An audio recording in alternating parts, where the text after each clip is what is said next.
Batman Arkham Asylum is a game that I love to play. Being a fan of comic books, of superheroes, and superhero animated TV shows, it's easy to have fun with this game. From the character and level design, to the voice actors and the performances that they give, to the gameplay that has been carefully crafted to specifically suit the character that is Batman, and finally, the brilliantly written story that unfolds throughout the game. I love playing this video game.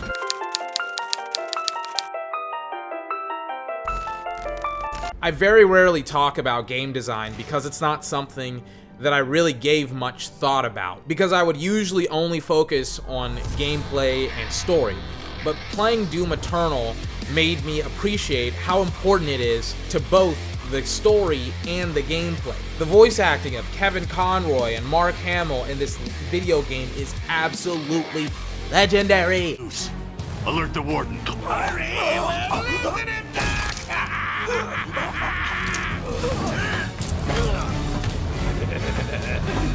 joke's on you. Ta-da! Honey, I'm home. Come on in.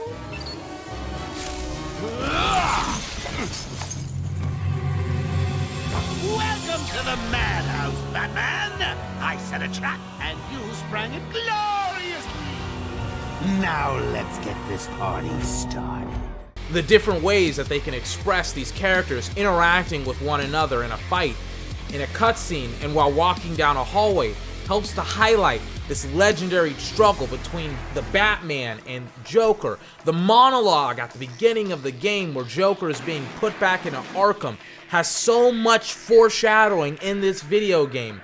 From talking to Dr. Chase Young, to talking to Killer Croc and kind of interacting with him just a little bit, and talking to, I think his name is Bones and Cash, and having all of these kind of just subtle moments with the characters. It makes you appreciate the game even more once you play through the main story. I've got your scent, Batman. I will hunt you down. Get that animal under control!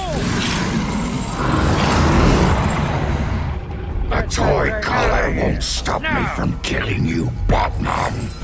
I'll rip you apart, eat your bones. There are certain things done within the game design that are specifically crafted to enhance the player experience. The audio files that you can collect throughout the game to have more context to not only what was going on during Arkham Asylum and some of the events that led up to the game, but also even more foreshadowing throughout the game. Like, I think Dr. Chase Young, and she is a very, very important character throughout the game, actually is Joker's therapist in the audio files that you can collect, and it shows the early encounters with Joker. It shows how she kind of becomes empathetic to Joker, and how, because Joker is a mass manipulator, specifically of women, how he kind of is able to get her underneath his thumb, and how he's able to kind of get her into his employment. It's a very, very fascinating look. Those are just some of the bare minimum examples. There's hundreds of examples just walking throughout the game, playing the game, that I could go on and on and on talking about. But for right now, we're going to move off of game design and talk about the actual gameplay that is in Batman Arkham Asylum. The hard part about making a game like this, making a game about Batman, is that all Batman pretty much does is sneak around, fight criminals, and solve crimes. He's not Superman with heat-seeking vision, and he can fly around, and he would, like, if you would want to be Batman or Superman, if you would want Batman or Superman's powers, you would rather fly than have gadgets, right? You would want to have X-ray vision, you would want to have super strength. Well, Batman doesn't have that. So how do you craft that into fun and interesting gameplay? How do you make solving crimes, fighting bad guys, and most importantly, sneaking around, how do you make that fun? Simply put, you get a good developer in Rocksteady making the game, and they'll figure it out. They don't need people to answer those questions. They'll figure it out themselves. And how they make it interesting is, first and foremost, they make everything very, very simplistic and easy to get into. I think the last time that I played Batman Arkham Asylum was 6-7 years ago, and I picked it up like I was playing it yesterday. It's super easy to get into. It's super intuitive. The gameplay, the combat is very, very simple. You have square and you have triangle. You counteract people with triangle, and that pretty much is how you play the game. But the reason why the gameplay is so easy to play is because at the core of the game's gameplay is the story. And the story is that you're trapped in Arkham Asylum with a bunch of super-powered villains trying to stop the plot that Joker has come up with. Most of the gameplay has you going around and stopping the villains that are going to get in your way, while adding these levels where you systemically take out a room full of goons like Batman does in the movies and in the comic books and in the TV shows. Hey, get off me! Ah! And then you can set up these crime scenes where you're supposed to use your detective vision to figure out, to isolate certain things and to figure out kind of where exactly the target that you're looking for went to. You isolate these things, you go through these atmospheric layers, and then you find exactly what you're targeting. Sometimes you're tracking tobacco, sometimes you're tracking alcohol, and you follow the trail until the trail ends or the trail goes cold. And Joker in this game is such a great villain because he pushes back. He says to you, hey, this isn't gonna be as easy. I'm in full control here. You're not gonna mess with my plot.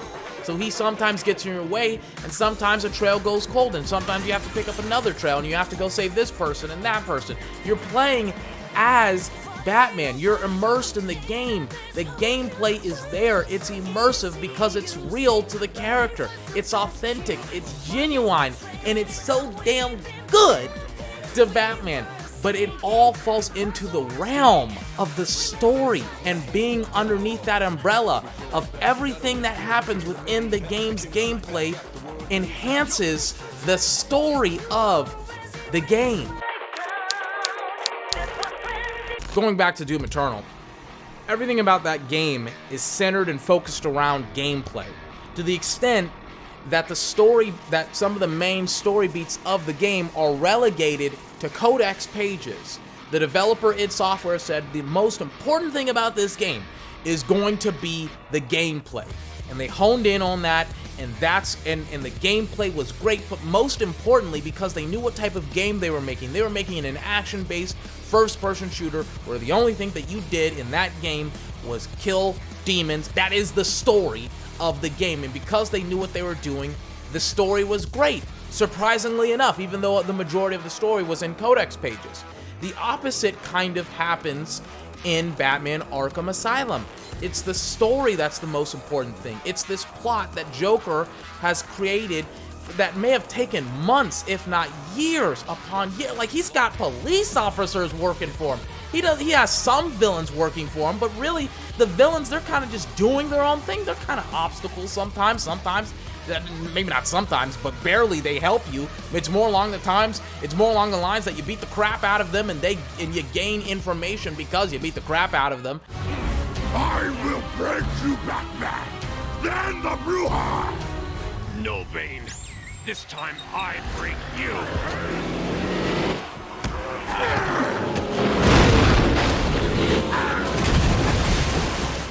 Bane called Dr. Young Bruja. What does it mean? It's Spanish for witch.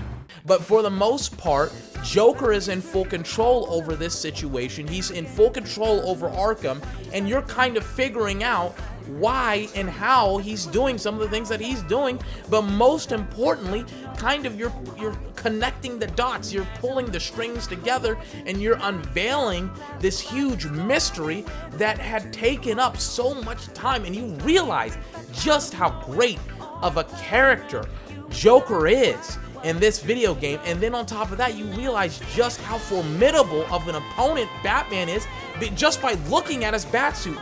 Later on in the game, you'll have kind of these battle scars all over the suit, and it becomes a staple of the game because it shows that you get through some pretty hard enemies, some pretty hard boss fights, some pretty hard moments within this game, and you come out the victor. You come out wiser, you come out smarter, you come out with a little bit more knowledge, a little bit more information. And at the end of the game, at the end of the day, at the end of the night, you realize, holy fucking shit, it's just another day for Batman. He shrugs it off like, oh my god, it's just another day. And they capture that so perfectly, so beautifully in this video game that it's not said, it's not explained, it's just shown over, I don't know how long the game is, I don't remember how long the game is, but I would assume, I think I'm getting close to maybe a third of the way through. I think it may be like 15 to 20 hours with the main narrative, but it's just not explained, it's just shown just how great some of the aspects of the story is, and how a lot of the gameplay, of the game design as well, contribute to the overall narrative. With so many superhero games that have come out over the years, and that will continue to come out over the next couple of years, there's really only one that I can constantly go back to and constantly play over and over and over again, and that's Batman Arkham Asylum. And its sequel, and the sequel to its sequel. I really, really love this game series. I've wanted to talk about this game series for a really, really long time. I'll probably beat this game in the next couple of days. I still haven't beaten Persona 5 Royale. That's a 100-hour game. I've been playing it on and off while I've been playing Batman Arkham Asylum. But I'll get to it. I'll start talking about that, I think, in the next couple of weeks. Hopefully this week, maybe next week. We'll see. I don't know. Ladies and gentlemen, this has been 24. Remember to like, comment, favorite, and subscribe for more. Until my next video, I hope you have a fantastic day, and I will see you next time.